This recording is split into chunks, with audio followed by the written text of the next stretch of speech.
If you're looking to improve your team in week 12, you are in the right place. I've got some IDP waiver wire targets for you. We're going to get into those right now. Welcome back to the Dynasty Rewind YouTube channel. My name is Bob Van, the IDP man. Welcome in if you are new, and if you are new, I do hope you consider subscribing to the channel. We are bringing you all sorts of fantasy football content revolving around your Dynasty teams, even including IDP, as you can see. Please leave a like if you enjoy the video, and please comment down below how we can help with your fantasy football teams going forward. But with all that said, let's get to my Week 12 IDP waiver wire targets. The first guy I will dive into today is Marcus Davenport, defensive lineman on the New Orleans Saints. Now, I've never been a Marcus Davenport truther. I've always kind of been in the camp that he's kind of panned out to be a bust. However, especially over the past few weeks, he's starting to look like the first round defensive lineman that the Saints drafted several years ago. Now, he is a relatively big name, so you wouldn't expect to see him on waiver wires, but I play in a lot of deeper IDP leagues, and I'm seeing him out on my waiver wires, so you should definitely be checking yours for this guy as well. A lot of people could have bailed,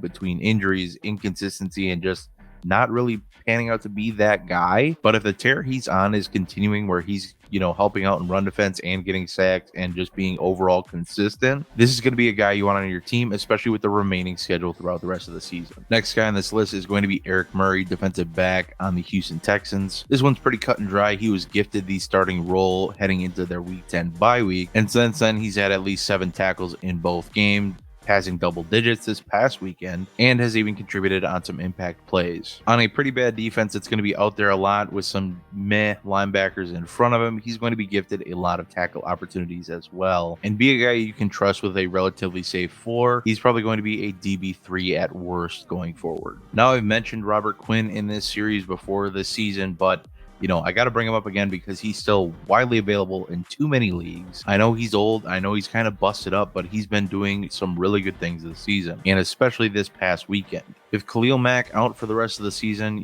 Robert Quinn is going to be looked to provide pretty much all of the rushing help along that defensive line, which against really good offensive lines is going to be a problem because they will be able to just shift coverage to purely take him out of the game. But if they're not that elite style offensive line, they're not going to be able to do that. Robert Quinn is still too good, too wise at his age. And when you look out at the rest of the season's schedule for Robert Quinn, his matchups are pretty darn favorable. So stock up now and be strong at the defensive line position. Looking at Quincy Williams, linebacker on the New York Jets, and with CJ Mosley coming out of the game with a head injury, Quincy Williams got an expanded role yet again, and did his best with it, racked up 15 tackles, made some plays, and it's just one of those things where it's like, why doesn't this guy get playing time if he's this impactful when he's on the field? I'm sure it is one of those caveats where he's just not as good of a real life linebacker as he is an IDP linebacker, and trust me, a lot of people don't see that difference. But after being widely irrelevant over the last several weeks, barely getting any snaps, he sure made the most of it this past weekend with CJ Mosley out. So monitor that situation. Feel free to grab him as a just in case if you have CJ Mosley and you might need to fill his spot. But if CJ Mosley is set to miss any time at all, whether it's a concussion or whatever it ends up being, Quincy Williams is going to be a must-start player in your lineup. I mentioned it last week, and I'm going to mention it again this week, that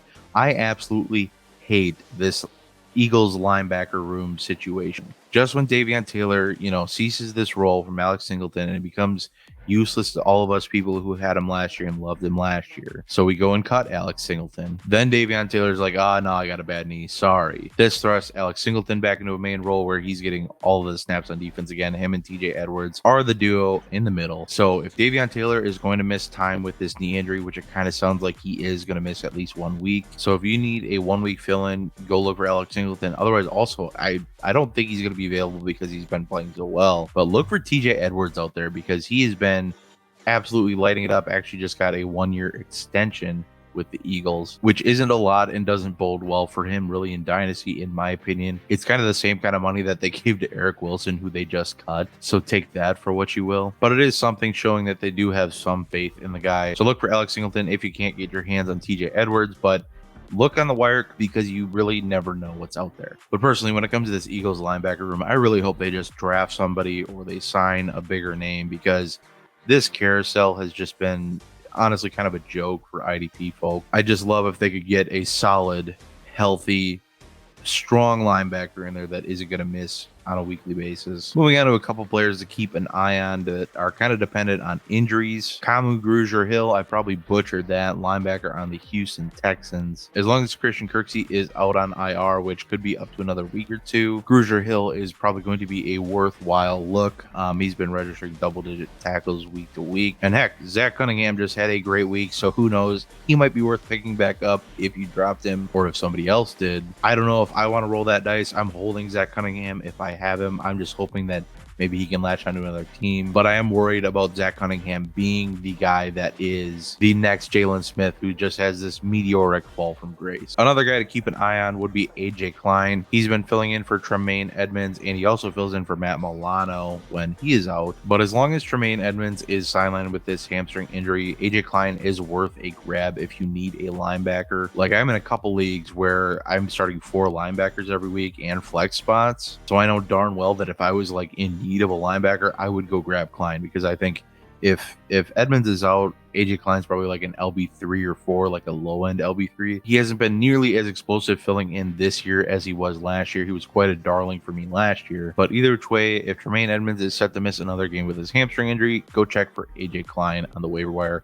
You can grab him probably pretty darn cheap. And since this is Dynasty, I will bring you a Dynasty stash of the week for the IDP waiver wire. A guy I'm going to be looking at is Jonathan Cooper, defensive lineman on the Denver Broncos. Now, Jonathan Cooper hasn't been anything too crazy or wild, but he's a rookie who is now filling in for the gone Von Miller. He's registered a couple sacks. He's pitching in on run defense. He's just kind of that cheap upside grab that you stash in Dynasty, but he is a guy with some pedigree and a guy that I think has some tools that, if he's developed, could be used rather well. And when I look at his film, I do think he has some explosivity that he can be utilized as that great strong pass rusher of old. So go snag Jonathan Cooper, get a DL for next year, maybe even this year if you still need a defensive lineman and want some upside for later. Keep an eye out for my IDP Dynasty stashes. That'll be a video coming out in the next couple of weeks. Please leave a like if you enjoyed the video. Comment down below who you're targeting on your waiver wire this week and how we can help you in your Dynasty league. While that is it for the waiver wire video today, I do hope you go back and check out the other waiver wire videos now on your screen. I don't like to double dip. I like to give you pretty fresh faces every single week, and you never know what's out there, so I highly recommend checking those out. I do wish you all luck when it comes to the fantasy football playoffs, but that is it for me today, y'all, and I hope y'all